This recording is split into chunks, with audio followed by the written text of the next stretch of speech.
बिस्मिल्लाहिर्रहमानिर्रहीम, अस्सलाम वालेकुम।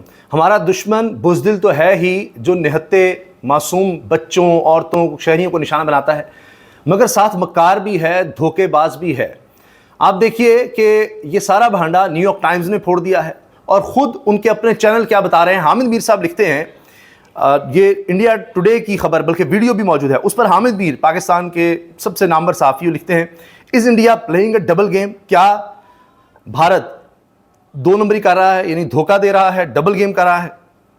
एक तरफ सीज फायर, दूसरी तरफ हमले। क्योंकि इंडिया टुडे लिखता है, even after India and Pakistan agreed to a cease fire, the Indian air force has confirmed that operation Sindoor is still underway. और कह रहे हैं कि इसमें वीडियो देख लें कि इंडियन एयरफोर्स कंफर्म करिए जी, ऑपरेशन सिंदूर तो चल रहा है। और सीज फायर के बाद Operation Sindoor is still ongoing. Some of the Indian Air Force ended up with the ceasefire. In a post tonight, they wrote, Indian Air Force has ये Indian air force जो है वो कह रही है कि जी हमने successfully executed it's assigned task in operation Sindoor with precision and professionalism. Operations were conducted in deliberate and discrete manner, कि बताए बगैर, यानी जिनका हमने जिक्र नहीं करना।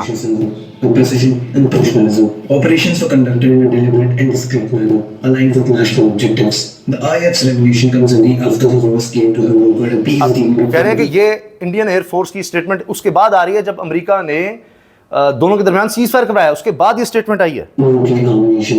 However, the fragile ceasefire seemed to last only for a few hours before Pakistan started heavy shelling. अच्छा, अब इसमें ये हुआ कि around the international border in the Rajouri sector in Srinagar. आगे इसमें रिपोर्ट में बात यह है कि पाकिस्तान पर भारत ने जिस तरह इल्ज़ाम लगाया जी उन्होंने सीज फायर की, उन्होंने खिलाफ वर्जी की है, तो पाकिस्तान के ड्रोन्स भी आए, वो भी गिराए हैं और इस तरह की बात इसमें की गई।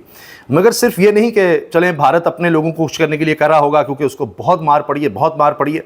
लेकिन न्यूयॉर्क टाइम्स में भी खबर छप रही है कि भारत फौरी तौर पर फिर गया है अपने एग्रीमेंट से। जो इसने सीज फायर के वक्त एग्री किया है उससे भारत फिर गया है। और न्यूयॉर्क टाइम्स की अब यह खबर हर तरफ शेयर हो रही है कि ये भारत ने क्या काम शुरू कर दिया है। और अभी आप देखें कि अभी चंद ही घंटे गुजरे थे कि उसके बाद अब ये खबर आ गई, मोदी हुकूमत का जंगबंदी कबूल करते ही शराइत से इनहराफ। पहले जंगबंदी मान ली है, मगर साथ ही जो शराइत थी उससे भाग गया है। और न्यूयॉर्क टाइम्स ने इस पर पूरी खबर दी है, जो कि यह है कि न्यूयॉर्क से यह खबर न्यूयॉर्क टाइम्स में है, पाकिस्तान की फौजी हिकमत अमली और एक्शन के तारीखी असरात से मोदी का सियासी मुस्तकबिल मखदूश हो गया। ये न्यूयॉर्क टाइम्स बता रहा है कि उसको बड़ी मुश्किल है, इसलिए वो अब अजीबोगरीब हरकतें कर रहा है इस वक्त मोदी और इंडिया, और वो इनहराफ कर रहा है जो बातें एग्री की थी उनसे। पाकिस्तान की जवाबी कार्रवाइयों से अपने मकासद के हुसूल में शिकस्त खुर्दगी और अमरीकी दबाव की शिकार मोदी हुकूमत ने जंगबंदी को कबूल करते ही इसकी शराइत से इनहराफ की राह तलाश शुरू कर दी है। अमरीका क्यों बीच में है? उसकी भी इन्वेस्टमेंट भारत में बहुत ज़्यादा है, और मैं आपको बताऊंगा कि 83 अरब डॉलर का नुकसान हुआ है। 83 अरब डॉलर का भारत को, उसकी मार्केट को अंदाज़ा लगे, मार्केट को 83 अरब डॉलर का हुआ है, उस पर भी आएंगे। अच्छा, न्यूयॉर्क टाइम्स कल लिखता है कि किसी तीसरे गैर जानिबदार मुल्क में पाक भारत मुज़ाकरात की शर्त तस्लीम करके अब भारत चंद घंटों में ही इनकारी हो गया है। सदर ट्रंप की मुदाखलत और अमरीकी वज़ीर ख़ारजा मार्क रूबियो की कोशिशों और सऊदी अरब, कतर, अरब अमारात के ताउन और हिमायत से तय पाने वाली पाक भारत जंग बंदी की न सिर्फ इस शर्त से भारत इनकारी हो गया है, बल्कि मुकम्मल जंग बंदी के समझौते से इनराफ करते हुए कश्मीर में लाइन ऑफ कंट्रोल पर शदीद गोलाबारी करके भी अमली खिलाफ वर्जी का मुर्तकिब हुआ है। ये सोचिए आप ज़रा। अब यानी वो इसके खिलाफ जा रहा है भारत खुद ही, और फौरी तौर पर उसने ये शर्त मानने से इनकार कर दिया है, जंगबंदी की शर्त। इसके अलावा भारत के सेक्रेटरी खारजा विक्रम मिस्री ने पाकिस्तान और भारत के दोनों डायरेक्टर जनरल्स की जंगबंदी के बारे में राब्ते को बुनियाद बनाकर यह कहा है कि इन दोनों के दरमियान पीर को दोबारा बातचीत होगी और यह जंगबंदी आर्जी इंतजाम है जिसका जायजा लिया जाएगा। आप अंदाजा लगाइए, कह रहे हैं कि ये जो जंगबंदी है तो आर्जी है, अब इसका हमने जायजा लेना है पीर को। सोचिए, वो जो मैंने अभी हालिया एक वीडियो में, शायद एक दो वीडियोस पहले वो वीडियो मौजूद है जिसमें मैंने जिक्र किया था 12 तारीख को दोपहर 12 बजे, तो देखिए अब ये किस तरह उल्टे पांव भाग रहे हैं। अमेरिकी अखबार न्यूयॉर्क टाइम्स ने ये दोनों भारतीय मौक़िफ़ अपनी ताज़ा रिपोर्ट में बयान किए हैं, जबकि कश्मीर और कंट्रोल लाइन पर जंगबंदी के समझौता को कबूल करने के बाद ये भी भारी असलहा और मुकम्मल फौजी ताकत से जंगी तसादुम का जारी रखना समझौते की अमली खिलाफ वर्जी है। भारी हथियार, ये सब कुछ वहाँ पर है। ये न्यूयॉर्क टाइम्स लिख रहा है, अमरीकी ही अखबार है जिसने, वही मुल्क है अमेरिका जिसने ये सीज़फायर करवाया, और उसी का अखबार ये सब भांडा फोड़ रहा है। पाक भारत तसादुम के बारे में अमेरिका की लाताल्लुकी का बरमला ऐलान करने वाले अमेरिकी नायब सदर जेडी वैंस अचानक पाक भारत जारी अमली जंग को रुकवाने के लिए क्यों सरगर्म हो गए? इसकी वजह पाकिस्तानी अफवाज का तहम्मुल और भारत के खिलाफ जवाबी मुहलिक कार्रवाइयाँ और शानदार कामयाबियाँ थीं, जिसने भारत की छेड़ी हुई जंग को भारत की अखलाकी, अमली, सियासी और सिफाती शिकस्त में तब्दील कर दिया। जिस तरह होता है ना कि वो किसी के चेले को मार पड़ जाए तो फिर बीच में आता है, ये तो सोचा था कि ये खड़ा होगा या ये बड़ा अच्छा परफॉर्म करेगा, ये तो उल्टा मार खा रहा है, तो फिर बड़ा बीच में आया था, छोड़ दो, चलो जी सीज फायर। वो हाल हो रहा है भारत का, अमेरिका इस तरह आकर बीच में आया है। अच्छा, इसमें एक और चीज़, चीन का जो फैक्टर है वो भी बड़ा ज़बरदस्त है और इस पर बड़े चर्चे हो रहे हैं कि ये सब कुछ था। जो ये एक मीम है, बड़ी वायरल हो रही है कि लोग कह रहे हैं जी चीनी भी इस तरह की मीम्स बनाते हैं, हमें तो पता नहीं था कि भारत का राफेल गिरा है तो उस पर चाइना में मीम्स बन गई हैं और उसका बड़ा चर्चा है और ये वीडियो बहुत ज़्यादा इस वक्त चल रही है। खैर, तो अब बात ये है, इसमें वो डांस करे जी, एक तैयारा था और ये हुआ कि चीन ने क्या कमाल किया है, वो मैं मुख्तसरन अर्ज़ कर देता हूँ। एक तो ये कि इस जंग को कहा जा रहा है कि ये पाक भारत जंग थी जिसमें पाकिस्तान ने बहादुरी, जुर्रत का मुजाहरा किया, हर लिहाज से बरतरी दिखाई है। तो लड़ना तो ज़ाहिर है कौम ने होता है, आपने होता है, आपकी फ़ौज ने होता है, लेकिन उसमें असलहा किसका इस्तेमाल हो रहा था, टेक्निकली कौन साथ खड़ा था? चीन साथ खड़ा था।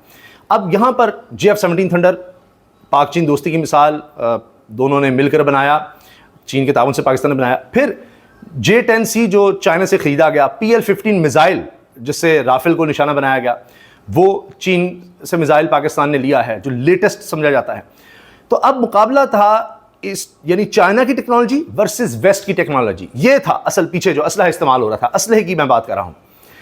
अब भारत के पास अमेरिकी असला भी था, S-400 रशिया का है डिफेंस सिस्टम, राफेल फ्रांस से उसने लिए थे, जो ड्रोन्स हैं वो इसराइल से लिए हुए थे। तो अब आप सोच लीजिए कितने ममालिक के साथ, और बरतानिया जो ये राफेल इनके पायलट्स हैं, जो जब ये इजेक्ट करते थे बचने के लिए, जब इनके तैयारे तबाह हुए, तो इजेक्शन का सिस्टम है वो बड़ा लेटेस्ट और बरतानवी सिस्टम है।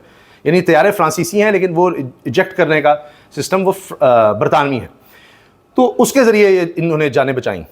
अच्छा, अब ये सारा सिस्टम वर्सेस, यानी वेस्ट का सारा सिस्टम, उनकी टेक्नोलॉजी वर्सेस चाइना था। अब एक बात तो यही हो रही होगी कि जी ये इन्होंने मरवा दिया हमें, हमारा तो सिस्टम बड़ा अच्छा था, ये भारत सही इस्तेमाल नहीं कर सका, जो भी आप कहें। लेकिन इंटरनेशनल मार्केट में, असले की मार्केट्स में क्या होता है, वहाँ पर फिर रेट्स देखे रहे होते हैं कि अब आप देखिए तरक्की पजीर ममालिक या जो भी ममालिक परचेज करना चाहेंगे वो JF-17 थंडर की तरफ जाएंगे, वो उससे बेहतर है, ज़्यादा रकम है, J-10C की तरफ जाएंगे। अगर किसी ने मिसाइल परचेज करना है PL-15, वैसे हर एक को नहीं देगा चाइना, जो लेटेस्ट चीज़ होती है वो कोई भी मुल्क आगे किसी को नहीं देता जो उसके पास लेटेस्ट हो। अगर वो दे भी रहा है तो वो उससे आगे जा चुका है। अमेरिका भी ये करता है। अब भारत क्या करेगा? भारत S-400 रशिया का था, बड़ा अच्छा था, फारिग हो गया। अब हैकिंग का आप देख लीजिए, ऐसी टेक्नोलॉजी पाकिस्तान के पास आ गई है। मैं अंदर की आपको बात बता रहा हूँ कि अमेरिका भी हैरान है कि पाकिस्तान के पास ये सब कुछ कैसे आ गया, उसकी सोच में भी नहीं था। तो अब लिहाजा भारत इस वक्त परेशान है, उसको बहुत ज़्यादा तनकीद का सामना है, अपने लोग उसको बुरा भला कह रहे हैं, उसके लिए मोदी का मुस्तकबिल इस वक्त ख़तरे में पड़ गया है। और अब हाल तो ये है कि आप देखें कि चीन यहाँ तक पहुँच गया, China unveils coin sized nuclear battery that could last up to 100 years, 100 साल तक। वो देखिए कॉइन की यानी जिसामत की ये बैटरी है, 100 साल तक ही चल सकती है। यानी चाइना किस कदर आगे जा रहा है। और एनवीडिया जो ChatGPT वाली कंपनी, आर्टिफिशियल इंटेलिजेंस की बड़ी कंपनी है, उसके ओनर से सवाल हुआ कि जी चाइना कितने पीछे रह गया आर्टिफिशियल इंटेलिजेंस में आपसे? तो उसने कहा जी कोई पीछे नहीं रह गया, ज़्यादा तो लोग उनके हैं आगे, इस वक्त सबसे ज़्यादा काम चाइना कर रहा है इस पर।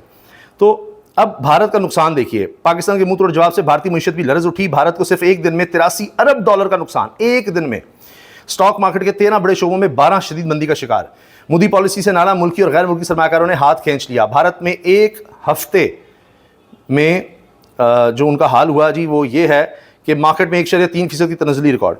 तो अब वो इस वक्त अपने ज़ख्म चाट रहा है, तो इसलिए वो बहाना ढूंढ रहा है कि सीज़ फायर से किसी तरह निकल सकें, किस तरह कुछ और हमला पाकिस्तान पर कर सकें। मैंने तो आपको बता दिया कि डबल गेम की बात हामिद मीर साहब भी कर रहे हैं, क्या चल रहा है। फिर दहशतगर्दी, वो तो यही है ना कि डिस्क्रीट में उनका तो साबिक आर्मी चीफ कह चुका है, टीवी पर कह चुका है कि हमने बताना नहीं है हम जो कुछ बलूचिस्तान में करेंगे। और अजीत दोवल उनका नेशनल सिक्योरिटी एडवाइज़र, वो कहता है कि हमने तो सिर्फ पैसे लगाने हैं, डॉलर्स देने हैं और दहशतगर्दों से पाकिस्तानियों को मरवाना है। तो वो काम वो पहले भी कर रहा था, अब वो उधर और ज़्यादा इन्वेस्ट करने की कोशिश करेगा। इसलिए हमें होशियार रहना है। इजाज़त दीजिए, अल्लाह हाफ़िज़।